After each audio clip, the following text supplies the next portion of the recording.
सिद्धिविनायक मंदिरातील दानपेटीतून दरवर्षी 18 कोटींची दानचोरी. मनसे अध्यक्ष राज ठाकरे यांचे खळबळजनक आरोप.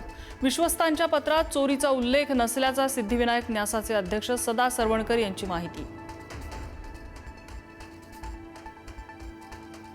अजित डोवाल लोकमान्य टिळक राष्ट्रीय पुरस्काराने सन्मानित. केंद्रीय गृहमंत्री अमित शहा यांच्या हस्ते अजित डोवाल यांना पुरस्कार प्रदान. रात्रीच्या अंधारात देशाचे गृहमंत्री पुण्यात आले. संजय राऊतांचा अमित शहांवर निशाणा. विद्यार्थ्यांवर लाठीचार्ज करणाऱ्या शहांना पदावर राहण्याचा अधिकार नाही, राऊतांची टीका. पंतप्रधान मोदींकडून इंस्टाग्रामवर नवा व्हिडिओ शेअर. आई बहिणीवरून शिव्या देणाऱ्यांना माफ केलं. सोबत आपण मिळून देशाला पुढे घेऊन जाऊ. पंतप्रधान मोदींची युवकांना साद. पंतप्रधान मोदींनी विद्यार्थ्यांना माफ करण्याऐवजी त्यांची माफी मागावी. खासदार संजय राऊतांची टीका. मोदींना दिवसा व्हिडिओ पोस्ट करण्याची भीती का वाटते, राऊतांचा सवाल. राज ठाकरेंचा मंत्री चंद्रकांत पाटलांवर निशाणा. चंद्रकांत पाटलांच्या मेंदूवरचं फिंगरप्रिंट्स मला बघायचेत, राज ठाकरेंचा टोला. चंद्रकांत पाटलांनी केलेल्या दगडावरील फुटप्रिंट्सच्या विधानावर राज ठाकरेंकडून टीका.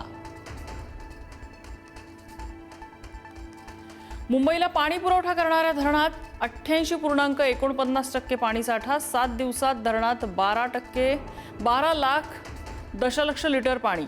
जुलै महिन्यातील दमदार पावसामुळे पाणीसाठ्यात वाढ.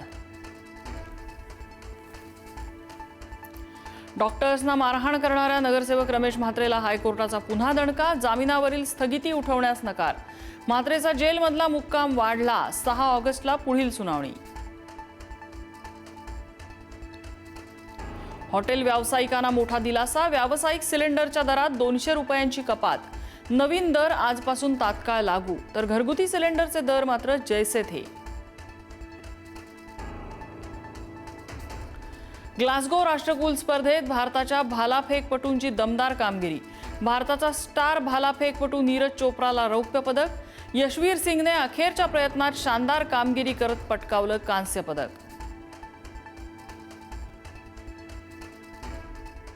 Thank you.